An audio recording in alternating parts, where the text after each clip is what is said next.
18. Pierre, desde o seu desaparecimento de casa, vivia já pelo segundo dia no apartamento vazio de Bazdev. Vejamos como isso aconteceu. Ao acordar no dia seguinte do seu regresso a Moscou e do seu encontro com o conde Rastopchin, Pierre demorou a perceber onde estava e o que queriam dele. Quando, entre os nomes das pessoas que estavam na sua sala de espera, lhe anunciaram o de um francês que lhe trazia uma carta da condessa Helena Vassilnievna, sua mulher, acometeu aquele sentimento de confusão e desespero que desde sempre o deixava impotente. Afigurou-se-lhe de repente que estava tudo acabado, que era tudo uma confusão, que tudo se desmoronara, que não havia o justo nem o injusto, que nada mais haveria pela frente, que não havia saída para a situação. Com um sorriso nada natural e murmurando entre dentes, ora se sentava com ar de debilidade impotente, ora se levantava, ia à porta e espreitava por uma frincha para a sala de espera, ora, abanando as mãos, voltava para a cama e pegava num livro. O mordomo veio dizer-lhe, pela segunda vez, que o francês, com a carta da condessa, desejava vê-lo, nem que fosse por um minuto, e que também estivera lá um homem amando da viúva de Bazdev, com o recado de que Pierre deveria ir buscar uns livros à casa de Bazdev, uma vez que a senhora Bazdeva partira para a aldeia. Ah, pois, já vou, espera, ou antes, não. Bom, sim, diz-lhes que já vou, disse Pierre ao mordomo. Mal o mordomo saiu, Pierre pegou no chapéu que estava em cima da mesa e saiu pela porta de trás do gabinete. No corredor não havia ninguém, e Pierre foi por ele adiante até à escada e, de cara franzida, esfregando a testa com as mãos, desceu até ao primeiro patamar. O porteiro estava à porta da entrada principal. Do patamar onde Pierre estava, partia outra escada que levava à porta de serviço. Pierre desceu-a e saiu para o pátio. Ninguém o tinha visto. Somente na rua os cocheiros e o guarda-portão o viram e lhe tiraram os chapéus. Sob o olhar dos homens, Pierre procedeu como a avestruz que esconde a cabeça no meio do arbusto para não ser vista. Baixou a cabeça e, estugando o passo, meteu pela rua fora. Entre todas as coisas de que tinha de tratar nessa manhã, o que considerou mais necessário foi pôr em ordem os livros e os papéis de Iosif Alexeyevich.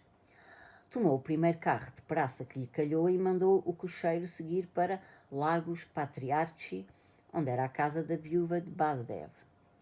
Virando sempre a cara das carriolas que andavam por todo o lado, levando as pessoas que saíam de Moscovo e acomodando o corpo pesado na charrete velha para não escorregar de cima dela, Pierre sentia-se alegre como um garoto fugido da escola e meteu conversa com o cocheiro. O cocheiro contou-lhe que estavam a dar armas no Kremlin e que as ordens eram que todo o povo no dia seguinte deveria ir para os Três Montes, onde haveria uma grande batalha. Chegados a Lagos Patriarchi, Pierre encontrou a casa de Bazdev, que não visitava havia muito. Aproximou-se da cancela. Garassim, o velhote amarelado e imberbe que Pierre vira 5 anos atrás, em Torzhok, com Iosif Alexeyevich, veio atender quando Pierre bateu. Está alguém em casa? Perguntou Pierre. Dadas as circunstâncias que vivemos, Sofia Dalinovna e mais os filhos partiram para a aldeia, para os lados de Torzhok, vossa nobreza. Mesmo assim vou entrar, preciso de pôr os livros em ordem, disse Pierre. Faça favor, seja bem-vindo. Makar Alexeyevich, irmão do falecido, que descansa em paz, ficou em casa, mas o senhor sabe bem que ele agora estava sob o efeito do seu vício, disse o velho criado. Sim, Pierre sabia como era Makar Alexeyevich, o irmão meio louco e alcoolizado de Iosif Alexeyevich. Sim, eu sei. Vamos, disse Pierre e entrou em casa. Um homem velho, alto, calvo e de nariz vermelho, vestindo um roupão e calçando umas galochas sem meias, estava no vestíbulo. Ao ver Pierre, murmurou qualquer coisa com irritação e saiu para o corredor. Era um homem de grande cabeça, mas agora, como vê, tem-na muito fraca, disse Garassim. Quer passar para o gabinete? Pierre acenou que sim com a cabeça. Ninguém vasculhou no gabinete, está selado. E Sofia Dalinovna mandou entregar os livros apenas a alguém que viesse mandado pelo senhor. Pierre entrou no gabinete onde, em vida do defunto, entrava sempre com tremor e emoção. Agora, intocado desde o falecimento de Iosif Alexeyevich, estava cheio de pó e ainda mais sombrio. Gerasim abriu em contravento e saiu em bicos de pés. Pierre passeou-se pelo gabinete, aproximou-se do armário onde estavam guardados os manuscritos e tirou de lá um daqueles que outrora fora uma das mais importantes relíquias da ordem. As verdadeiras atas escocesas com notas e explicações do benfeitor Iosif Aleksevich. Sentou-se à secretária coberta de pó e pôs diante de si os manuscritos. Abria-os, fechava-os, até que finalmente os afastou e, apoiando a cabeça nas mãos, quedou-se pensativo. Gerasim espreitava pela porta de vez em quando com discrição e via que Pierre continuava sentado sem mudar de posição. Assim se passaram mais de 2 horas. Gerasim tomou liberdade de fazer um barulhinho à porta para chamar a atenção de Pierre. Este nem o ouviu. Vossa nobreza manda embora o cocheiro. Ah, pois, disse. Pierre caiu em si e levantou-se rapidamente. Ouve, disse ele pegando no botão da sobrecasaca de Gerasim e olhando de cima para baixo com os olhos brilhantes e úmidos de entusiasmo para o velho. Ouve, sabes que amanhã vai haver uma batalha? Dizem que sim, respondeu Gerasim. Não digas a ninguém quem eu sou, peste, e faz-me uma coisa. Ao seu serviço, disse Gerasim. Sirve-lhe o almoço? Ah, não, preciso de outra coisa.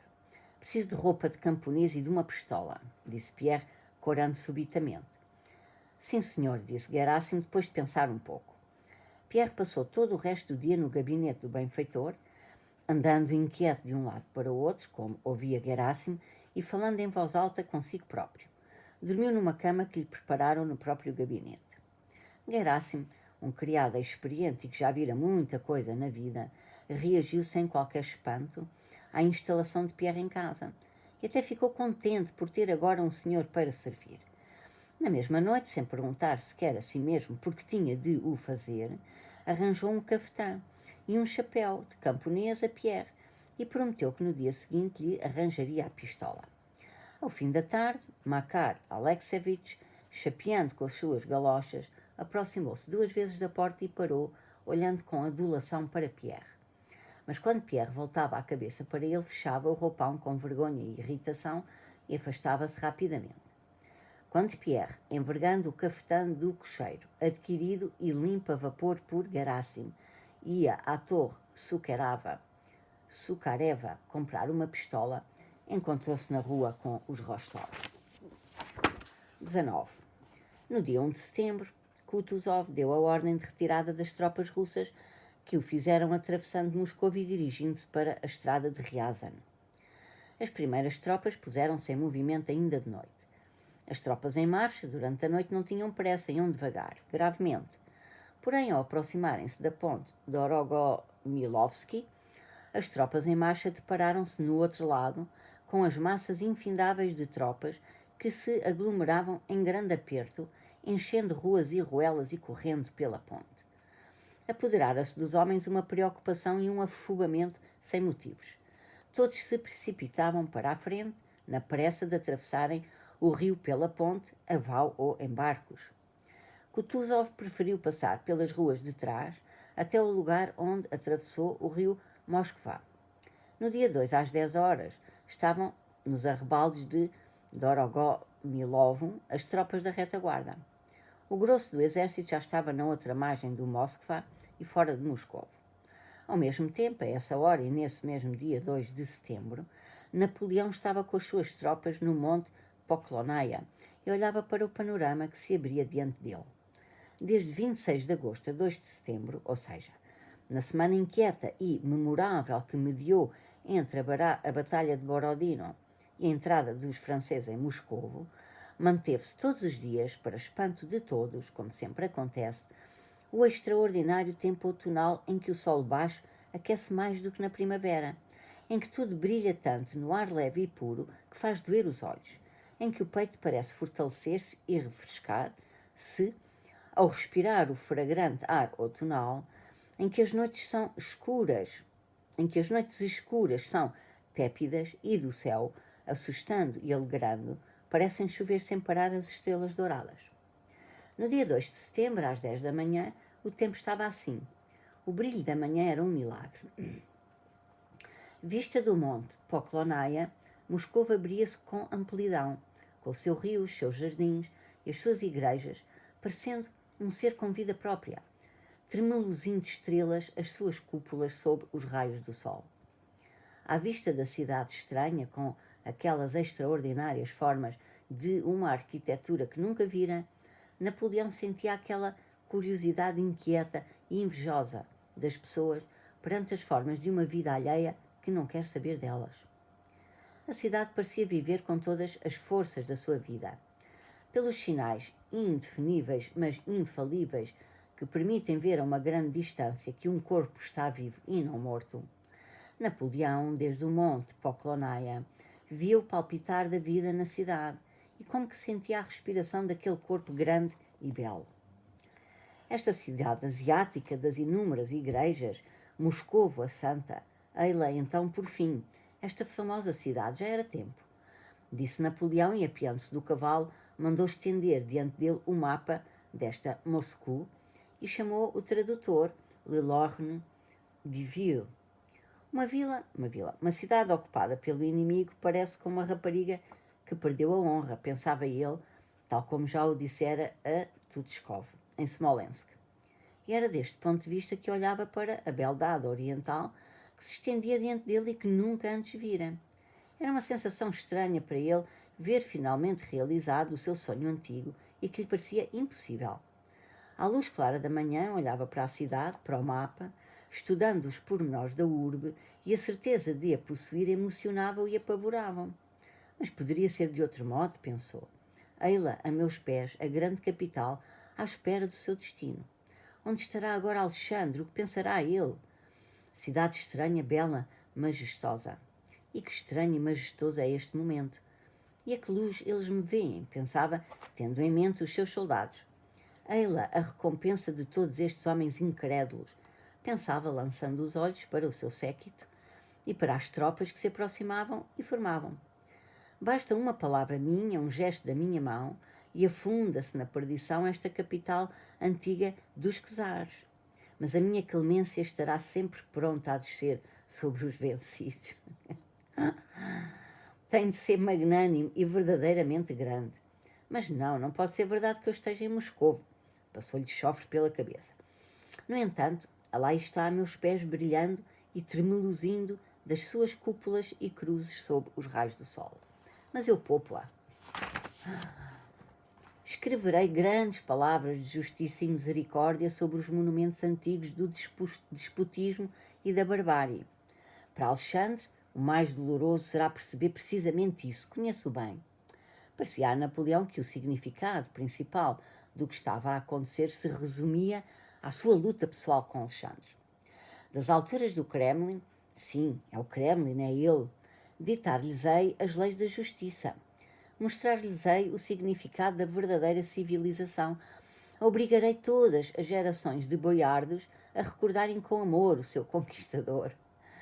Direi à deputação deles que eu não queria nem quero a guerra, que apenas travei esta guerra em virtude da política falsa da sua corte, que gosto de Alexandre e o respeito, e que em Moscou aceitarei condições de paz dignas de mim e dos meus povos. Não quero aproveitar-me do êxito da guerra para humilhar o respeitável monarca. Boiardos, direi, não quero a guerra, quero a paz e o bem-estar dos meus súbditos.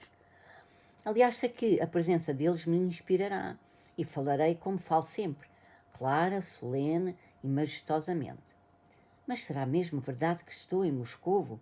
Sim, ei lá. Tragam-me os boiardos, dirigiu-se ao séquito. Um general, seguido por uma brilhante comitiva, foi de imediato a galope buscar os boiardos. Passaram 2 horas.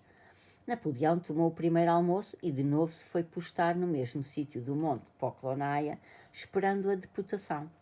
O discurso para os boiardos já estava claramente composto na sua cabeça. Era um discurso penetrado de dignidade, de grandeza, tal como as entendia Napoleão. O tom magnânimo com que Napoleão tencionava agir em Moscovo enlevava-o. Na sua imaginação, marcava os dias de reunião no Palácio dos Czares, onde os grandes senhores russos se encontrariam com os dignatários da corte francesa. Já nomeava mentalmente um governador, um homem capaz de atrair a simpatia das populações. Informado de que havia em Moscovo muitos asilos, já decidia na sua imaginação que essas instituições de caridade gozariam do seu beneplácito. Imaginava que, tal como em África, era necessário entrar de albornoz na mesquita.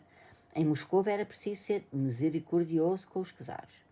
E, para comover definitivamente os corações dos russos, ele, incapaz, como qualquer francês, de imaginar qualquer coisa enternecedora sem mencionar minha querida, minha terna, minha pobre mãe, decidiu que nos frontispícios de todas essas instituições mandaria gravar em grandes letras estabelecimento dedicado à minha querida mãe. Não, não, simplesmente Casa da Mãe. Decidiu de si para si. Mas será verdade que estou em Moscovo? É verdade, está diante de mim. Bom, porque demora tanto a chegar à deputação da cidade, cogitava Napoleão. E ficamos aqui.